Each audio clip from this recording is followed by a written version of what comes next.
Assalamualaikum warahmatullahi wabarakatuh. Waalaikumsalam warahmatullahi wabarakatuh. Shalom, Om Swastiastu, Namo Buddhaya, salam kebajikan dan salam sejahtera bagi kita semuanya. Hey semuanya, halo, what's up guys? Gimana kabarnya semuanya nih?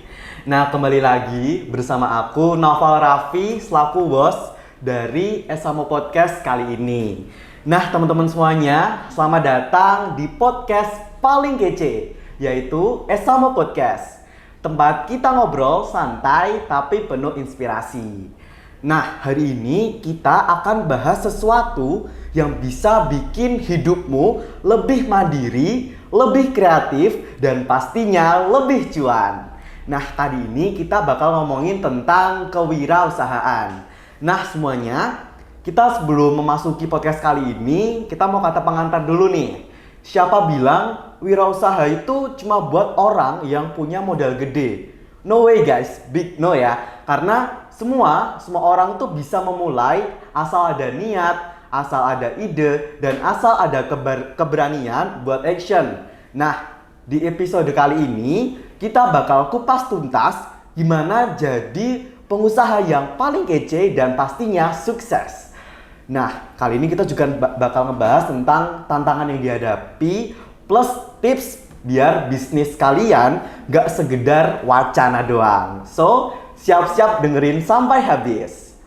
Nah, sebelum kita memulai podcast, saya selaku host akan memperkenalkan narasumber kita pada hari ini. Beliau Bapak Nur Hamzah selaku wira swasta dan selaku narasumber kita pada sore hari ini.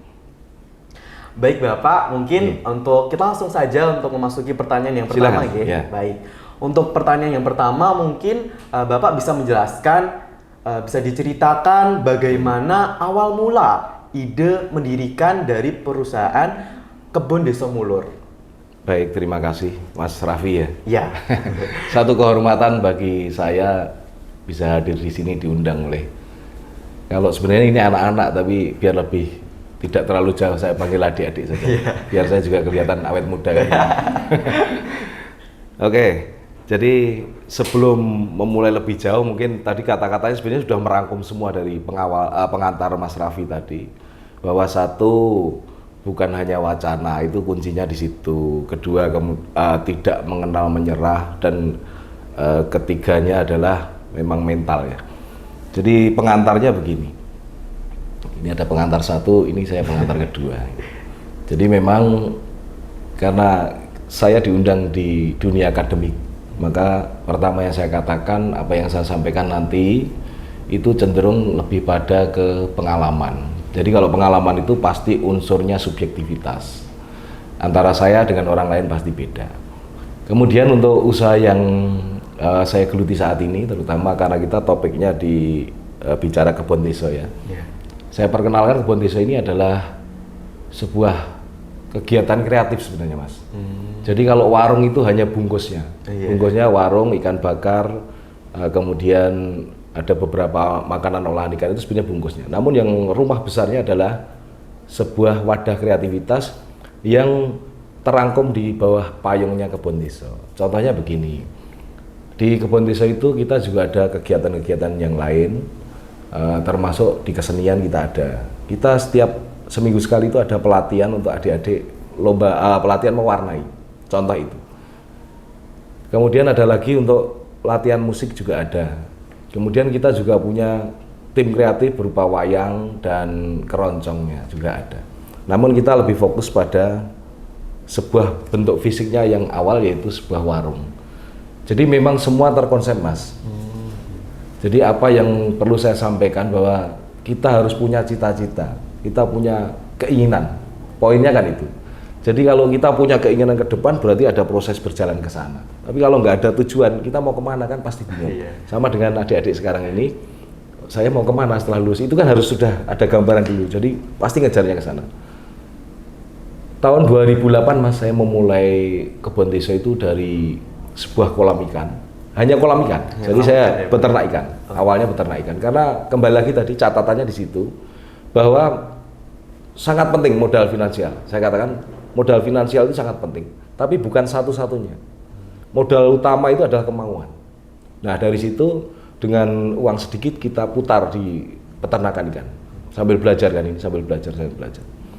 Sampai omset saya mungkin dalam rata-rata kalau 1 tahun dari ikan itu bisa hampir 200-an juta omsetnya.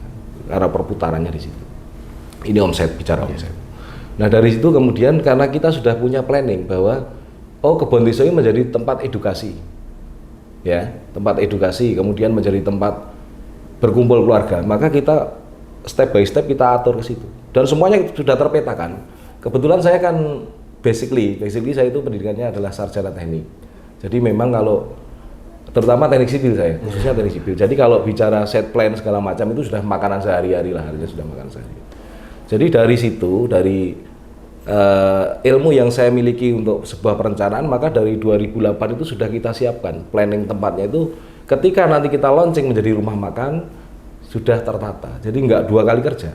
Misalnya kolam kita tata agar nanti ketika menjadi warung sudah pantas lah untuk sebuah pemandangan di situ. Maka prosesnya panjang Mas. 2008 kalau anak saya aja lahirnya 2004, 2008 itu anak kedua baru lahir 2009. Kemudian saya mulai membuka usaha untuk dibuka secara umum untuk rumah makan itu. Saya ingat betul itu. Jadi ini memang semua ada hikmahnya. Saya buka persis seminggu, kemudian ada COVID. Jadi ya sekolah terus diliburkan itulah. Itu kita baru seminggu persis dan baru rame-ramenya ada peraturan bahwa harus tutup. Namun ini kan tidak menghentikan langkah kita, Mas. Sebagai orang yang dalam kondisi kita bisa dikatakan orang pas-pasan, Mas. Jadi memang harus berjuang, harus mutar otak bagaimana caranya bisa tadi. Poin yang tadi itu cuannya itu kan kata kunci yang penting juga. Jadi kira-kira begitu, dan alhamdulillah kita dari buka umum sampai sekarang bisa dikatakan kita masih bertahan dengan kondisi yang bisa dikatakan sekarang hampir semua usaha itu berat. Namun alhamdulillahnya di Kebon Tiso masih bisa dikatakan cuan. Mungkin awalnya itu. Sementara itu Mas, nanti kita sambung lagi. Terus bagi Pak, kan tadi kan berbicara tentang Kebon Tiso Mulur ya. Nah pastinya kali ini kita mau menyampaikan ide-ide nih dari Bapak yang dulunya udah dirancang kayak gitu buat teman-teman di luar sana. Yang cuma mesti kan pastinya di luar sana tuh banyak Pak yang pengen usaha ini, tapi wacana itu masalahnya. Iya betul. Jadi ini keberanian Mas. Saya kira ini mental kita menjadi wirausaha itu memang mental tahan banting, harus tahan banting. Kuncinya di situ. Gagal itu sudah pasti. Jadi kalau kita usaha itu, kalau kita bicara gagal itu sudah pasti. Nah kalau berhasil itu bonus namanya. Kan begitu, kata-katanya seperti itu. Jadi seperti di Kebon Tiso ini memang di luar kewajaran. Di saat itu loh ya, kalau sekarang udah banyak. Di saat itu jarang orang membuka rumah makan dalam lokasi yang jauh dari jalan besar. Kalau sampai ke Kebon Tiso nanti akan tahu bahwa Kebon Tiso itu bukan di pinggir jalan besar. Jadi secara promosi, nah ini berkait nanti. Secara promosi itu akan lebih sulit. Karena posisinya di dalam kampung dan jangankan orang lain. Bahkan orang sekitar saya pun waktu itu meragukan. Kalau bahasa Jawanya gini, opo yo payu nggoning jero kan gitu. Pasti logikanya seperti itu. Dan itu menjadi pemicu. Artinya saya berani melakukan itu pasti punya perhitungan. Gitu kan? Jadi punya perhitungan.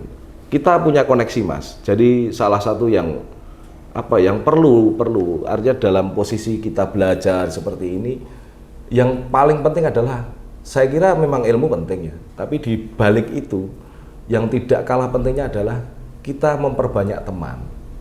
Termasuk saya usaha dulu. Saya itu dari tahun 2000 sampai 2015 saya kebetulan kerja di bidang konstruksi ya. Jadi hampir jarang di rumah. Bisa dikatakan sebulan itu mungkin hanya 5 hari, 4 hari. Dari tahun 2000 sampai 2015. Jadi pergaulan saya di Sukoharjo, di Mulur sekitar itu kurang. Karena saya cenderung di luar kota terus. Saya sempat di Aceh, di Kalimantan, di Sulawesi. Jadi sering di luar kota. Nah 2015 saya putuskan untuk berhenti ikut orang lain. Saya merintis usaha sendiri. Maka yang saya lakukan pertama kali itu apa? Menyambung lagi benang-benang pertemanan ini. Kan relasi ya? Iya, biasalah modus. Ada reuni, ada apa, itu kan sebenarnya mengembalikan benang yang putus tadi. Dan ketika saya membuka kebun desa, ini poinnya ini. Ketika saya membuka kebun desa, yang paling duluan saya hubungi adalah teman-teman saya. Semua saya hubungi. Loh, aku buka usaha ini loh. Nah, dari mereka itu, waktu itu kan masih Facebook ya. Kita medsosnya Facebook yang paling keren waktu itu. Nah, saya manfaatkan jaring di situ untuk mengenalkan usaha kami yang sebenarnya secara posisi tidak strategis sebenarnya. Tapi dari tidak strategis itu, dengan kondisi COVID yang waktu itu, tempat lain di tempat-tempat umum yang di jalur-jalur besar kan ditutup. Sementara kita di dalam. Dan kita lakukan protokol COVID dengan ketat, justru menjadi tempat yang dikunjungi karena secara protokol juga memenuhi, kemudian tidak terlalu open ya, artinya itu yang membuat kita justru pada saat orang lain jatuh, justru kebun desa bangkit saat itu. Mungkin itu, Mas. Nah, bisa dicatat ya teman-teman semuanya. Sebenarnya poin penting punya usaha sukses itu yang pertama tuh juga punya relasi yang luas ya, Pak. Betul. Perlu banget itu namanya relasi. Nah, di balik semua itu kan pastinya ada tantangan besar ya, Pak ya. Iya. Ya, tantangan selalu besar itu seperti apa? Selalu. Jadi pertama yang sebenarnya karena ini problemnya sebenarnya dari awal itu kita sendiri sebenarnya. Tantangan terbesar itu kita sendiri mematahkan sesuatu yang kita anggap tidak mungkin menjadi mungkin. Jadi keraguan itu pasti ada. Ya, itu susah banget sih Pak. Betul. Nah, melawan keraguan itu sebenarnya yang paling berat. Kemudian disiplin kita secara finansial, kemudian manajemennya itu kan sebuah tantangan. Kita nggak bisa lepas dari itu. Artinya butuh kedisiplinan. Makanya kita benar-benar hati-hati, terutama di awal-awal itu mau benar-benar terkoreksi semua. Jadi baik dari pelayanan, baik dari kualitas makanan, penyajian semua. Walaupun ada bentuk yang diinginkan, tapi semua terkoreksi. Jadi dari awal kita pasti punya metode-metode punya. Jadi memang harus ada. Kita harus punya set plan-nya untuk itu, baik tempat, baik sistem pelayanan, sistem reservasinya seperti apa. Itu harus saya belajar, Mas. Saya suka termasuk tipe orang yang suka belajar. Jadi saya tadi cerita, basic saya teknik sipil. Itu memang kalau di bidang itu saya sudah mumpuni lah, artinya relasi saya bagus, sudah memang bagian saya di situ. Di balik itu saya terus belajar beternak, kemudian belajar memasak juga belajar. Ini walaupun saya sebagai pengetahuan tapi penting sebagai owner, saya harus tahu kualitas apa yang harus saya sajikan. Nah, ini kan butuh pengalaman. Minimal begini, kata kasarnya begini. Ketika kita makan di luar, hobi saya itu jajan, Mas. Hobi makan di luar itu memang kalau rumah makan dimanapun pasti kita kejar. Artinya apa? Ketika kita membuang uang untuk bersenang-senang, jadi bukan hanya membuang uang, tapi lidah kita ini yang kita latih. Kita melatih lidah kita, itu mahal biayanya, itu melatih lidah supaya bisa, oh ini enak, ini tidak, itu mahal sekali. Tapi tidak sia-sia ketika saya membuka rumah makan, kemudian saya membuat resep dengan teman-teman, saya incipi, oh ini loh yang saya inginkan. Jadi apa yang kita lakukan itu sekecil apapun kalau bisa jangan tanpa hasil.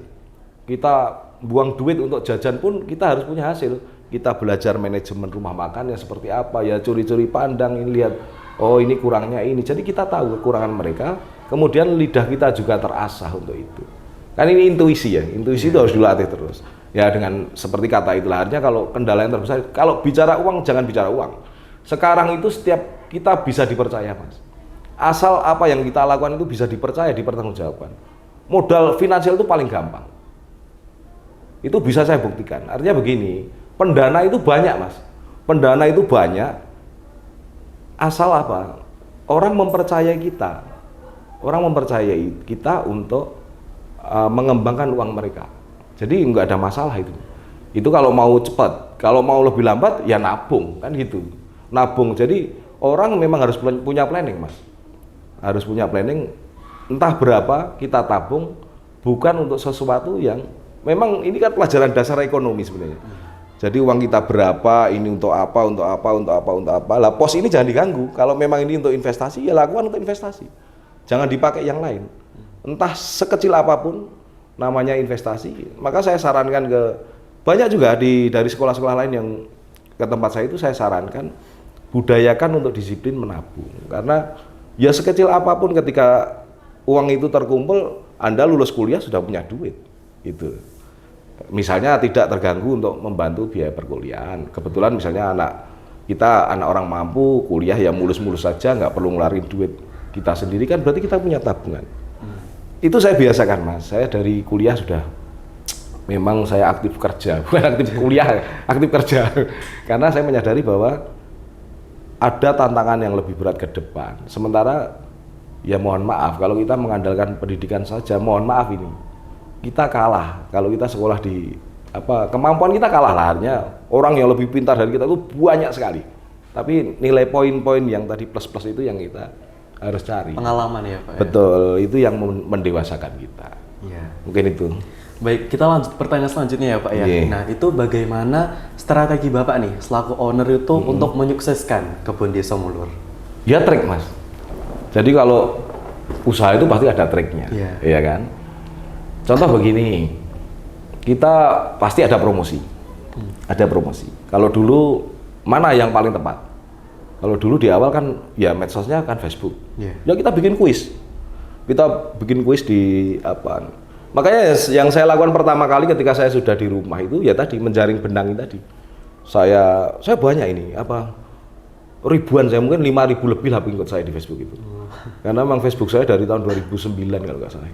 Tapi saya aktifkan di 2015, kemudian link di sekitar ini saya ambil semua. Grup-grup saya ambil segala macam. Ya awalnya pasti dengan konten-konten yang kebetulan saya suka menulis Mas. Jadi saya sering menulis di Facebook itu banyak yang tertarik dengan tulisan saya karena agak unik memang. Itu dari situ makanya banyak saya masuk grup-grup, lempar saja kuis-kuis di situ. Nah ini yang orang jadi misalnya gini, saat pembukaan dulu saya bikin kuis, pertanyaannya sederhana. Misalnya gini, berapa jumlah kumis ikan lele misalnya itu. Itu saya masukkan di grup Sukoharjo Makmur misalnya. Ya itu bisa seminggu itu di atas itu postingan itu. Nanti yang dapat hadiah kupon makan.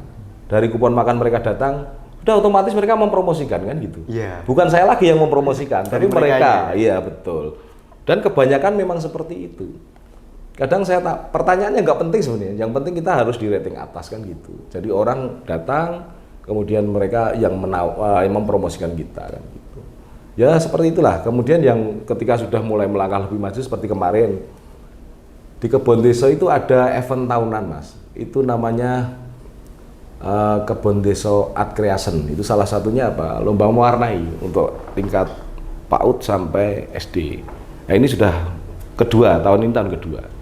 Nah dari situ kan juga mengundang orang ke Kebun Desa.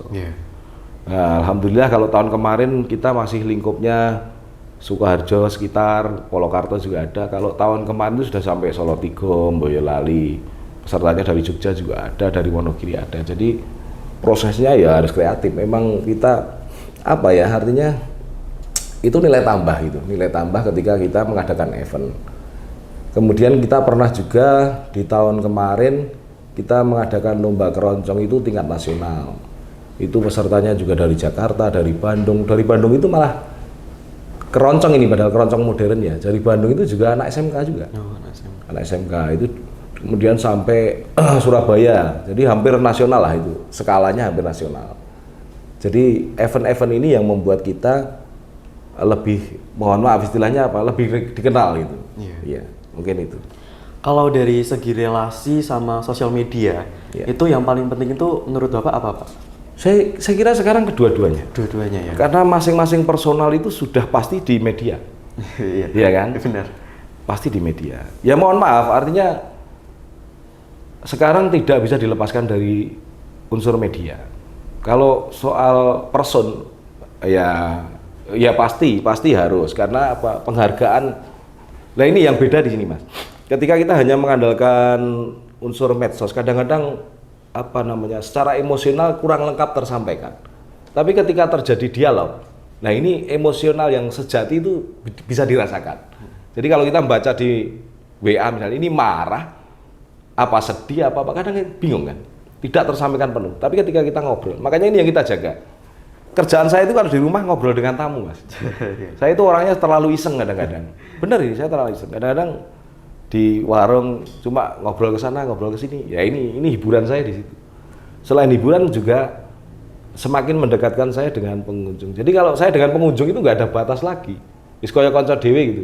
Saking yes kita membiasakan seperti itu. Memang kalau pola di kebun desa seperti itu. Apa namanya pengunjung dengan pemilik itu sudah ya biasa ngobrol ketemu ya jagongan seperti. Kadang saya aja ditraktir ngopi sama pengunjung saya. Kan aneh itu. Tapi nggak apa-apa ya namanya seru-seruan aja. Mungkin itu masalah satu yang saya kira pendekatan manusiawi itu lebih penting. Baik Pak. Yeah. Jadi kan kalau di Mulur itu kan sebenarnya banyak restoran ya Pak ya. Iya. Nah itu cara bersaingnya dari resto-resto yang lain itu seperti apa? ini sebenarnya pertanyaan klise ini. Kalau kita meyakini namanya rezeki sudah ada yang ngatur, itu kan harus nomor satu. Jadi nggak perlu takut ketika kita mulai usaha. Kita berpikir lah sana sudah bisa. Ya, artinya kita nggak bakalan memulai usaha ketika berpikiran oh ini persaingan, tidak. Ya sudah, artinya rezeki sudah diatur. Kemudian pasti ada yang khas. Contohnya di kebun desa itu kan ikannya pasti segar. Jadi saya menyediakan kolam-kolam untuk stok ikan. Jadi orang bisa membedakan begini. Di kebun desa itu mohon maaf ini bicaranya juga mungkin kurang pas, tapi saya memberi contoh. Kan di Mulur juga banyak ikan bakar, tapi yang membedakan salah satu yang sering saya dengar dari pengunjung itu, ikan kita memang nggak bau lumpur, karena ikan kita kan ikan rajin mandi Mas istilahnya. Jadi memang kita sediakan tempat, di situ kita sterilkan supaya ikannya terasa lebih gurih, jadi tanpa ada lumpur lagi. Nah itu salah satu triknya. Kalau harga saya kira enggak, kita tetap standar. Saya nggak mau menjual dengan harga lebih rendah dari yang lain, karena menurut saya malah rugi itu kalau usaha seperti itu. Ya harga wajar, namun di sisi lain pasti rasa yang kita jaga kan rasa. Ya rasa kita harus lebih enak dari yang lain kan gitu. Yeah. Kemudian pelayanan di tempat saya itu justru nggak bagus-bagus amat. Artinya apa? Memang kita biasakan seperti di rumah sendiri. Jadi nggak formal banget.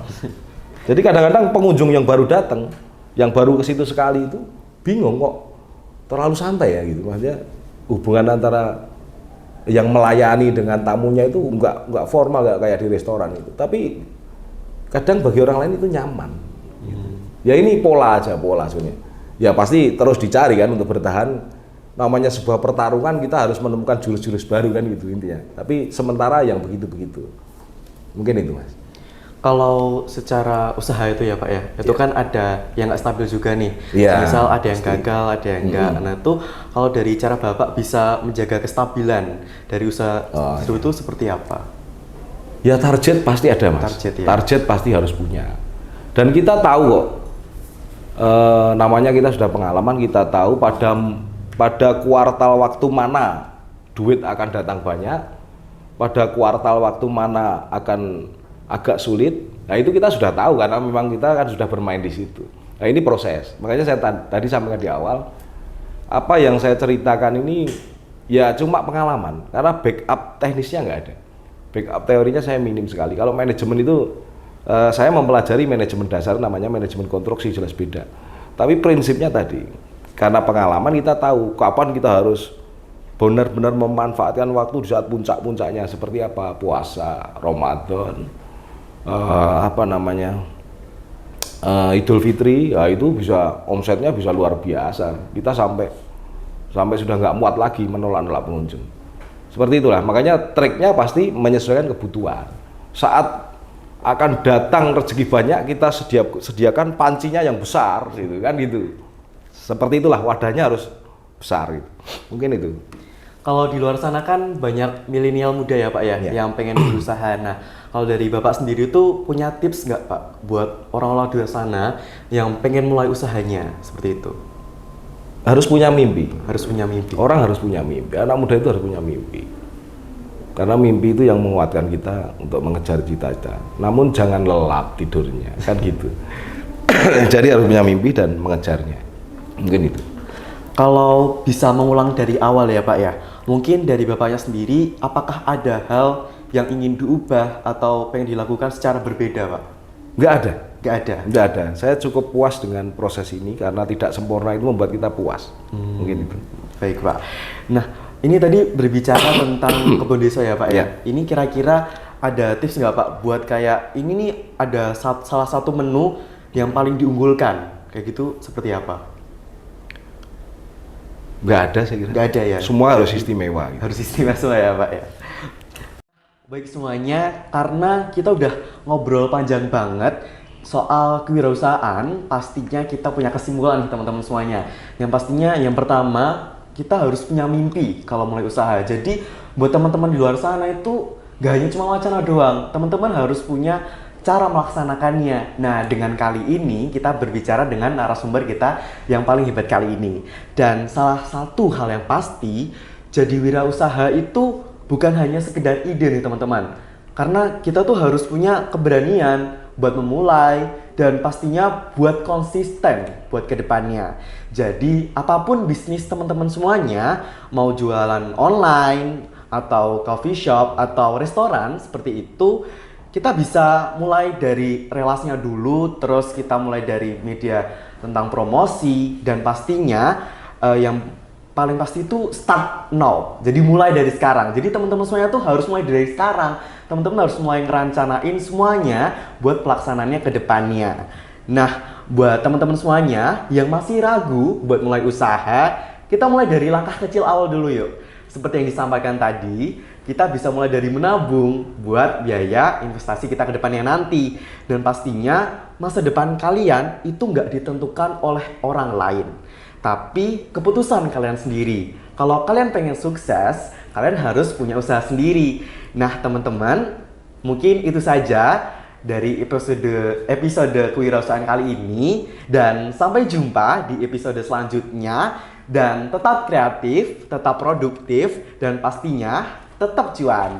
Untuk itu, kita mau tentang yel-yel dulu nih Pak. Oh, Jadi iya. kalau aku bilang Esa mau podcast, jawabannya awalnya podcast, akhirnya sukses. Oh gitu, oke. Esa mau podcast, awalnya podcast, akhirnya akhirnya sukses.